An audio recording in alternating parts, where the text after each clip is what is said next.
All right, are we on? Yeah. Okay, looks like we are live as always. Well, greetings everyone, my followers of darkness, shadow scavengers, and villainy aficionados. Welcome beyond the new to one of my good old-fashioned villains review episodes, and boy, do I have a treat, at least for myself today. Oh my god! Like when it comes to villains that I'm gonna discuss about, like noticeably, it's one of my most favorite mad scientists, like when it comes to villains in fiction, but also one of my favorite villains in one of the most childlike, famous French video game franchises in entire history. Without any further ado, the guy I'm going to be talking about today is, of course, none other than one of my favorite video game characters, arch nemesis, Dr. Neo Periwinkle Cortex. Oh my, yeah, the main villain of the Crash Bandicoot franchise. Oh yeah. Oh my god. This is gonna be so much fun discussing a villain like him. Oh shit. Now, what can I say about Doctor Neocortex? As of course I didn't already said. I mean, Doctor Mega Man had Doctor Wily, Sonic had Doctor Eggman, the Teenage Mutant Ninja Turtles had Doctor Baxter Stockman. Crash Bandicoot has Dr. Neo Cortex. I mean, from time to time, every single hero sometimes needs a mad scientist as an arch rival. Even though when it comes to Dr. Neo Cortex, I mean, I will kind of put him as a what's that H word? Um, H. Oh yeah, right. Hegemonic. I think that's how you pronounce the word. I do apologize if I butchered it, but I will put him like as a hegemonic scientist, basically, but we kind of in a more fancy style of pronouncing that type of villainy. But for me personally, I would just simply put him as a totally mad, power hungry, mad scientist. Now one of the things that I always said, when some of my friends would ask me, what are my favorite type of villains? And mad scientists were always one of them. I mean, I just love for many particular reasons, from their eccentric behavior, from crazy high level intelligence, from their own overall creations, their designs. Oof. I mean, what isn't to love about mad scientists? I mean, seriously. But anyway, so when it comes to this is your life, what can I say about Dr. Neocortex that I already haven't said? So basically, Dr. Neocortex is the overall Crash Bandicoot's arch rival, and of course, also at the same time, ironically, his overall creator, who will create him in the very first Crash Bandicoot game from 1996, basically, and then after that, Crash Bandicoot escaped from the Cortex Castle, and since then, they've been clashing with each other till today. More precisely, to the day Crash Team Rumble, basically. Since Crash Team Rumble, for all these years, and basically, and basically, that's who he is. He's a mad scientist who basically creates who's specialized in genetic experiments from to robotics to creating machines to travel across time or across dimensions. Well, actually across time that actually goes to entropy, but when it comes to traveling across dimensions, this Cortex is a scientist who has multiple talents, because one of the things I always said, every single scientist is a specialist in one specific type of science, but when it comes to Cortex, he has a really wide area of expertise. That's for sure. So that's basically when it comes to the overall, background of Dr. Neocortex. Now, the villains themselves, when it comes to Dr. Neocortex, as I already said, he is number one. He's a mad scientist. That's number one. Uh, a mad scientist who has a very short temper, very childish, very backstabbing, not to mention a professional liar, not to mention, he hates failures and delays of his overall inventions, hates defeats, and of course, craves for power, to have an army of unstoppable creatures, to have an army, of unstoppable machines as well, to have ultimate power, but most of all, the desire for the overall, I would say, obsessive desire for world domination. I mean, I will never forget one of my most favorite lines when it comes to Dr. Neo Cortex in the Crash Tag Team Racing when they were basically talking with Ebenezer von Clutch. He basically said, "Well, tinkle all you want. I have an appointment with world domination." Oh my god! Like that's there's so many lines of it. The Doctor Neo Cortex said throughout the games that I really really love. I mean, one of my all time favorites was always when Doctor Neo Cortex shot crashed Insanity. He shot the farmer. He basically said, "I'm a mad scientist. What did you expect? This is not a game." Which kind of ironically it is, but I got this point. Again, there's so much about him. Like I mean, every single element when it comes to like Doctor Neo Cortex, like everything basically, all gathers around under one thing, and that is basically he's a mad scientist. I mean, since I mean, also like as a type of villain, you could kind of also discuss like I mean.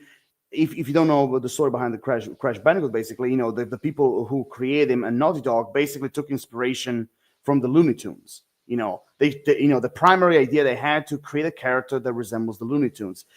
And with that being said, why not even making the villains who we kind of like in that kind of like Looney Tunes area, because that's basically what Dr. Neo Cortex is.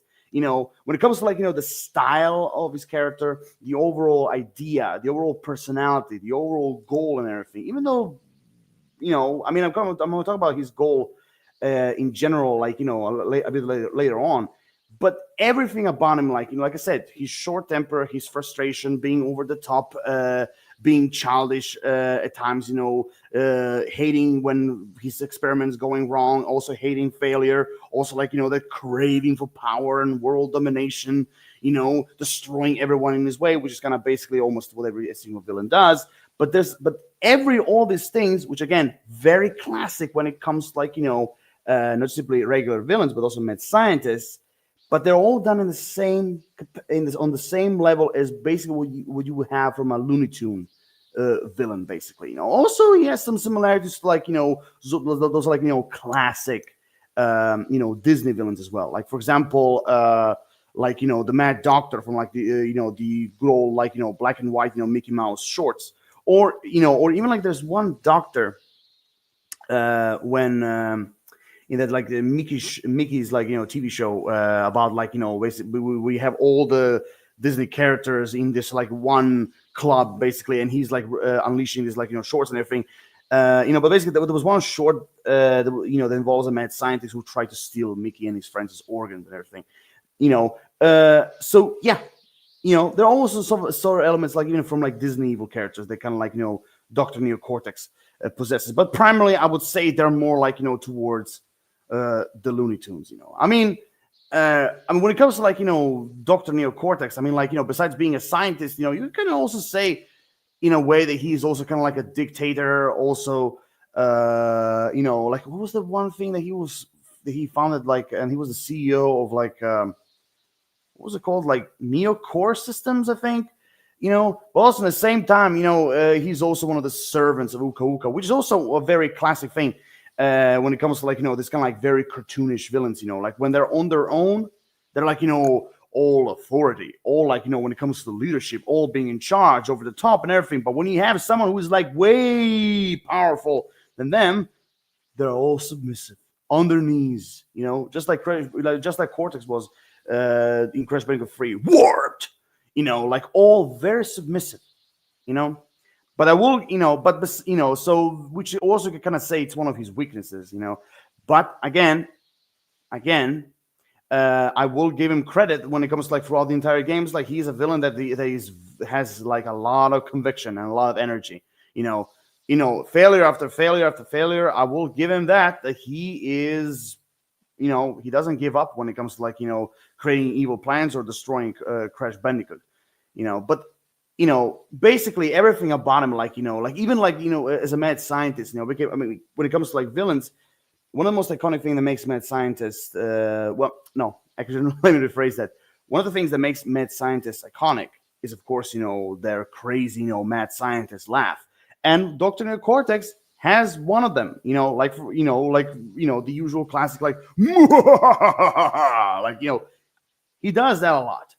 Like almost every single mad scientist, does. And also at the same time, I mentioned a few times, Dr. Cortex as a villain, he's very eccentric when it comes to the way how he talks, when he creates, when he does his creations, when he's talking about certain intelligent, certain elements, how to travel throughout, how to travel to the 10th dimension, or how to create Crash Bandicoot, or how to basically access extraordinary power or world domination. There are all sorts of level of eccentricity, let's put it that way, if that's a word, of eccentric in his overall character, which is one of the things I love Dr. Neocortex, which kind of makes him also, iconic. And also, I mean, one of the things, also I have to say about him, the guy really loves himself.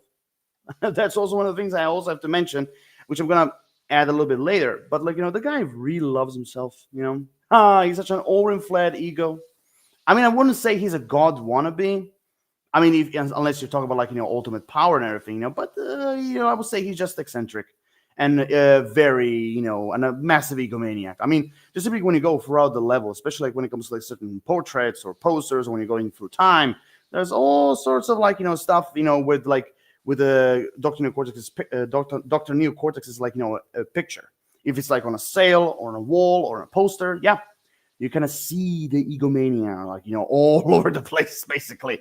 Now the villain's origin story. I mean, when it comes to Dr. Neocortex's and Dr. Neocortex's backstory, I mean, I would say the deepest that when it comes to exploring his character, I would say the deepest that we actually kind of got was basically from Crash to Insanity. Where basically we saw him as a kid, and he was also a student of the Evil Academy of, or should I say, the Academy of Evil of Madame Emberly.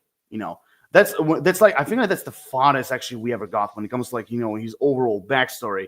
But one thing I can also see that he was evil from the beginning. He's one of those over the top mad scientists, or simply over the top villains that they were evil basically ever since they were born. Which again, a very classic thing to do when it comes to those very cartoonish, Looney Tunes level villains. Which again brings me back to all of those Saturday morning cartoons where you have those over the top villains where basically when you hear the backstories, basically ever since they were born they were evil, kind of also Dr. Claw from the Gadget and the Gadgetinis. Which I mean, it was a little bit too much, but still, But besides that, like I said, we got the origin that he was a student in the Academy of Evil, that he was, that he's also at a certain point, he also basically met his niece, which of course was Nina Cortex, which kind of also assumed that he has a brother or a sister, basically. I mean, besides that, and also that the Engine and Nitrous Brio that were with them in the Academy of Evil, from the beginning, which also kind of assume why, Engine and Nitrous Brio work with him and everything. But besides that, when it comes to his origin story, I'm really trying to think. I mean, there were certain things mentioning of his mother, more precisely during the sliding from the ice mountain all the way to Engine's ship from Crash to Insanity. Besides that, there were some mention of his family, but again, very briefly. But besides, again, I'm trying to think, besides the Academy of Evil, it was never mentioning of Dr. Neocortex's origin, And again, when you have a character like that, you can also assume that, the style, the way how they create him, the way how he was handled, the overall personality, over the top, being eccentric, and the way how basically his villainy was handled. You kind of assume that that he never had any kind of tragic elements why he became an evil and everything, because for what you can imagine, he was evil ever since he was a baby. So again, his origin is very simple. There's nothing about it that it kind of makes you feel pity for him or sorry for him, or you can understand where he's coming and everything. No, this guy was basically evil ever since he was born. I mean, seriously, like, when he was a kid, he like, he didn't give a shit about like, sending Victor and Moritz, his parrots to infinite dimensions, more precisely the 10th dimension.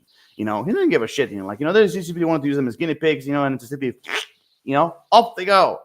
Even though he wanted to create them into like super animals or something, but I just love that when he was like, when he said lost in infinite dimensions, it broke my heart, and you can just simply hear him go like, like like evil, like they didn't give a shit and everything, But overall, like again, the way he was handled, more precisely, going to the roots of like the Looney Tunes, basically. He's the type of villain who was evil from the beginning. He was just simply he's evil because he loves being evil. There's no reason, there's no tragedy, there's no idea, there's no overall change in his timeline, basically, from when he was good to bad. Like, like he was evil all his life. Which kind of like, which is kind of one of the things I really miss, because today's villains, everybody needs needs a reason why they're evil and everything. Why can't simply creators do like just like we did with Cortex, like just simply create them evil, just simply make them evil because they love being evil. Again, that's just my personal opinion. Now, villain's goal. Now, when it comes to like Dr. Neocortex's like evil goal. I mean, besides trying to destroy Crash Bandicoot, besides trying to use Uka Uka as like his overall mojo juicer.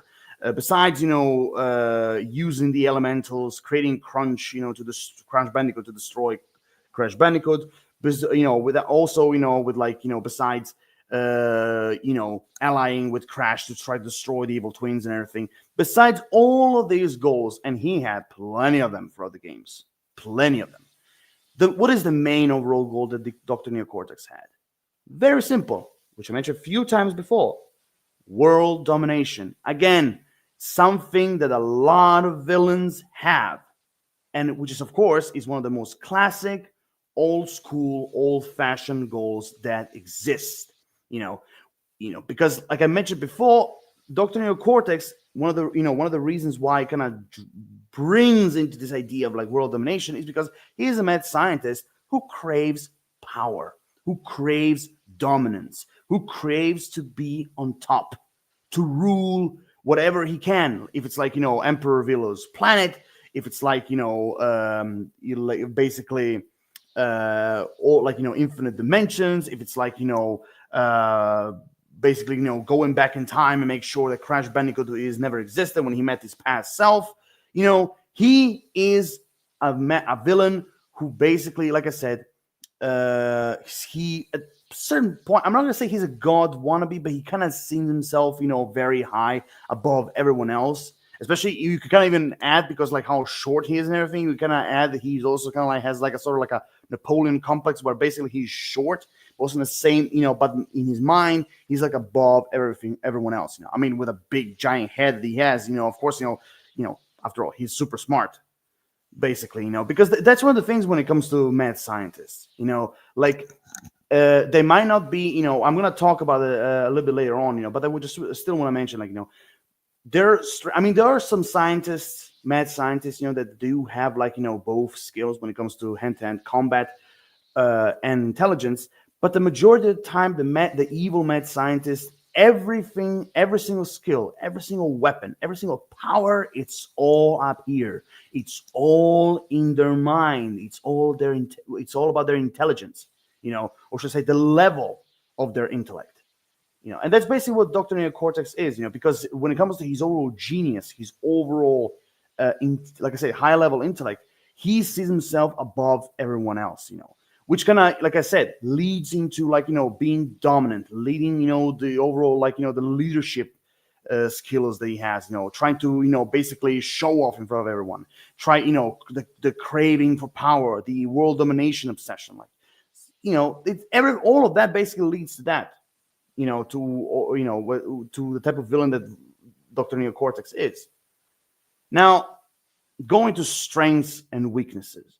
Now, of course, when it comes to strength, I mean, where do I start? I mean, like, seriously, like, from genius level intellect to scientific knowledge to manipulation, deception, marksmanship, expertise in robotics, being very canning.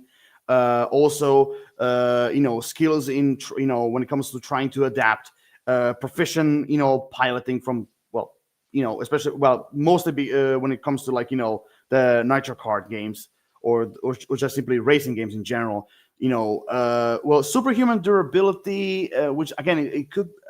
The only reason I could add to this is basically, like, for example, when he was in that shitty game Crash Bandicoot Mutant, when he basically put the serum created by Dr. Nitrous Brian himself, and he basically became a Hulk-like monster. Or maybe at the time when he was, well, alongside his other villains, he basically became Mega Mix.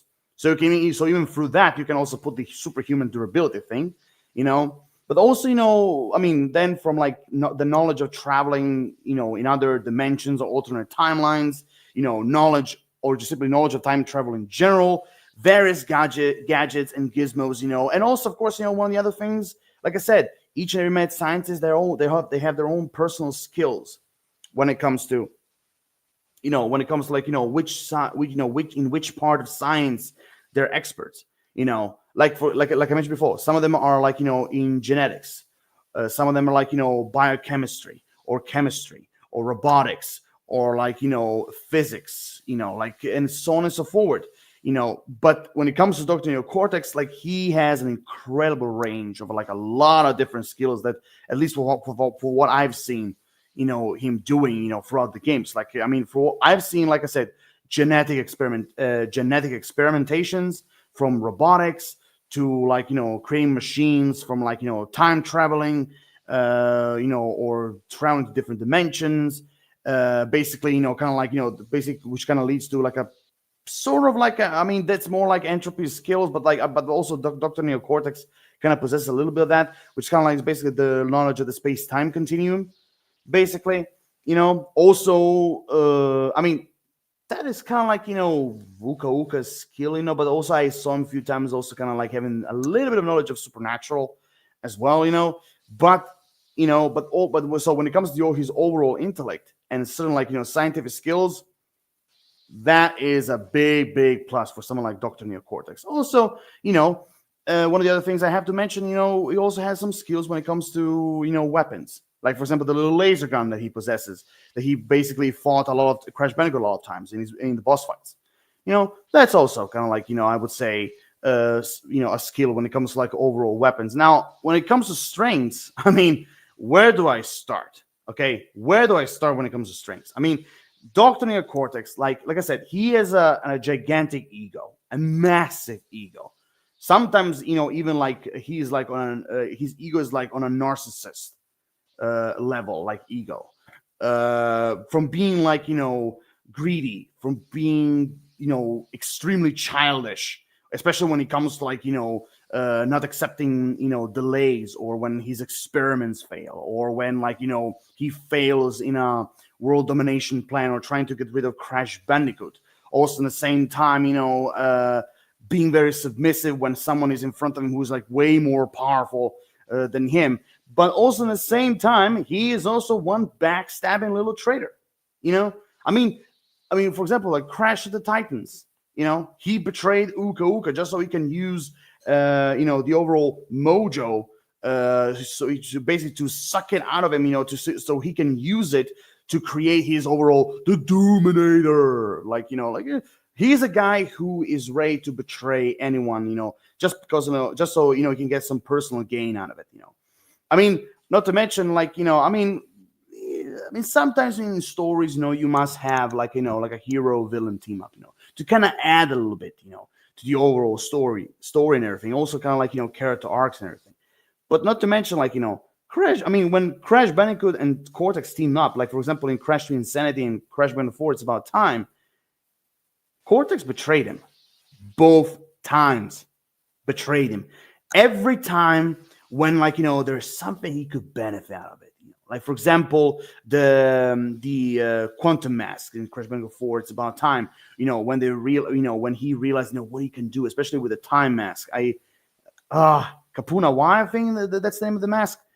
When he was trying to use that mask to go back in time to basically make sure that Crash Bandicoot was never born. Like I said, he always finds a moment to betray somebody, or should I say, a moment for betrayal when he comes to something that he could use, or an overall personal gain. Even though in Crash to Insanity, he betrayed Crash Bandicoot at that time. Just because because of the overall hatred that he had for him. Ever since he started to screwing up his plan ever since the first game and everything. So I would say the first betrayal, it was more like a tantrum thing, basically.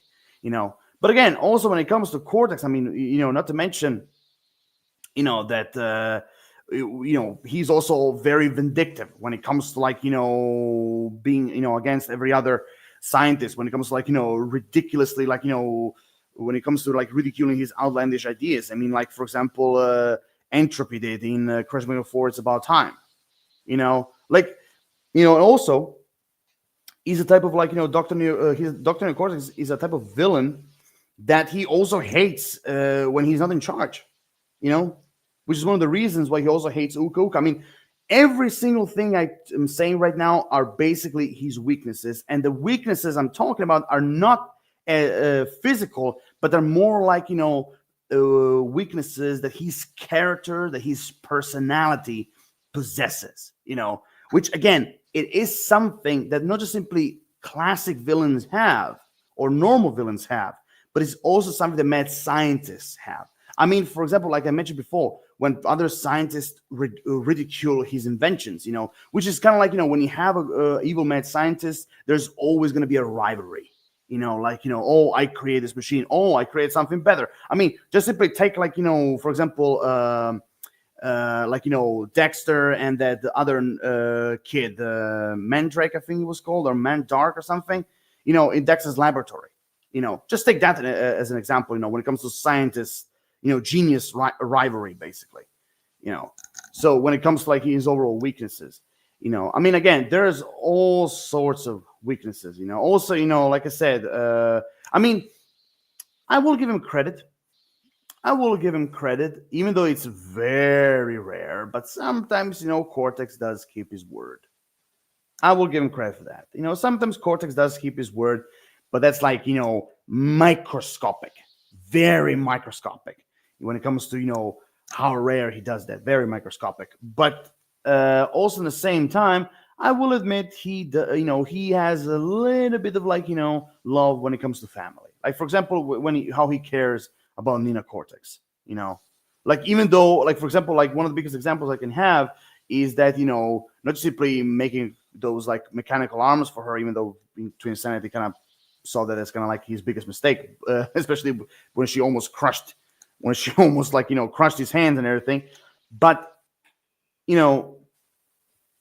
but besides that, I will say this, he also likes, I would say when it comes to Dr. Cortex, his relationship with Nina Cortex, he, like I said, one of the biggest reasons I can kind of give why he's so caring for her, why he cares for her, is basically, when she basically betrayed him in Crash of the Titans, when Uka Uka decided to put her in charge and everything. In the end, even though, Nina Cortex said, look, Uncle, I screwed up your plan, I betrayed you, I took charge, why would you save me and everything? And he's oh, the thing, my dear, you've done, you did are the most evil, most conniving, most treacherous things that you ever done. Oh, I'm so proud of you. And, I mean, when you come from an evil family, it kind of makes sense, that someone like him will be proud of her. To kind of saying my dear, you have potential. You have potential to be one of the most notorious evil geniuses out there, or just simply evil people out there. It depends. But overall, so yeah, I mean, there were times, when he was showing a little bit of kindness in a way. But also, one of the other things I also have to be surprised about when it comes to Crash Bandicoot 4, it's about when it comes to the Dr. Neo Cortex, and he goes to Crash Bandicoot 4, It's About Time. Those the way how he was tired of villainy, all he wanted was peace and quiet, which is kind of very rare when it comes to villains, being tired of all these years of villainy. So that kind of also kind of narrows it down a little bit when it comes to the overall points. But it was kind of interesting. It was kind of interesting to see that point in Dr. Neocortex's character. Where you see getting tired of villainy, that all he wants is just a little vacation, some peace and quiet, just basically being left alone and everything. I mean, after all, he was betrayed all over the place. He was betrayed all over the place.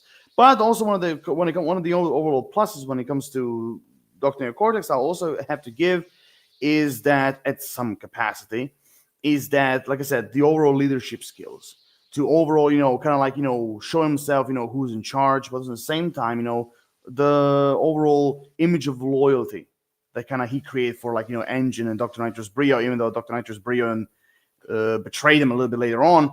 But Engine he was loyal to Cortex all the way till the end, basically like Igor was for Dr. Frankenstein, in that kind of capacity, but overall still, those are some really neat skills, because if you can at least make one henchman loyal, that's a plus, because at least you're gonna have somebody who will never dare to betray you or stab you in the back, or kind of try to be competitive at least, So that's overall impressive when it comes to Dr. Neocortex, when it comes to his overall skills, and the overall presence that he had and everything, But with that being said, what kind of a score I can give to Dr. Neocortex? That's actually a good question. What can I give him? Because again, even though they're very cartoonish when it comes to his overall strengths and weaknesses, but at the same time, they're the same weaknesses that almost every single villain in fiction possesses. But in his case, they're very cartoonish.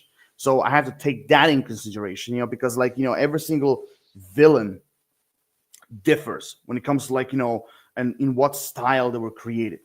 We talk Looney Tunes villains, level villains, or we talk comic book level villains, or we talk anime level villains or manga. Every single villain differs, and I'm not talking about genre, when it comes to comedy or drama or superheroes. No, I'm talking about in the style or in the world that were created. Every single villain differs. Because even though every single one of them can be goofy or dark or serious, but even though inside those boundaries, even though inside those worlds that were created and everything, but even then they still have some elements that makes them part of that. So what kind of a rank I can give him? Because there's a lot. Again, Dr. Cortex, he possesses a lot of different weaknesses, which again, almost every single mad scientist does have, but also in the same time, also almost every single, classic villain possesses. But which again, it doesn't make a pretty good picture, But still, there's a lot of still good praises for his character as a villain. There's a lot of still good praises. So where can I put him? From 1 to 10 shadows, where can I put him? I mean, if only he could lower his temper, his childishness, his ego, his narcissism, kind of being more focused and more open. Because one of the other things that he does is also, I forgot to mention, underestimating your opponents, which is one of the biggest mistakes a villain can do. Biggest. And that's what he also did every time. So what can I give him? 1 to 10. You know what? I'm going to give him a solid 7.5 out of 10. Because there's a lot of things about him they're still impressive. That makes him a pretty good villain. Like I said, the overall skills, the overall, strengths that he possesses and everything from, his character, his personality, all the way to his intellect. There's a lot of skills, and also, like I said, one of the main things why I always respect him was his overall energy and conviction when it comes to never giving up, always trying to create, every single time, a better plan, always try to learn from your mistakes, rise up and try again, but every time, he does, he's trying to do always a better job than what he did the previous time, he's one of those villains. Well, until like Crash Bandicoot 4 is about time. He's one of those villains that he never easily give up. They always rise up and try to fight. So, but with that being said, I wouldn't mind if he has some like combat skills as well. To kind of like make it more interesting and more compatible when it comes to like going up against villains like like enemies like Crash Bandicoot and everything. But overall, I think a 7.5 out of 10 Shadows. I think that's a fair overall rating when it comes to like his villainy. Yeah, yeah, I think it is. And with that being said, we have come to an end to another villains review episode. I hope you guys have enjoyed it. When it comes to that, when it comes to what's coming next, you guys know the drill. When it comes to like commenting, liking, subscribing, give me all personal thoughts and ideas. Have you ever played the Crash Bandicoot game? If you have, which ones did you play? What do you think of the franchise in general? What do you think about Dr. Neo Cortex in general as a character and as a villain? Everything in the comment section down below. Also, if you want to see my previous villains review episodes from season 2 or season 1, they're going to be in the link in the video description down below as well. Until then, stay tuned for more. And as always, Lord of Shadows signing off. Or, as I like to always say, in the good old-fashioned words of Beetlejuice, later, fuckers.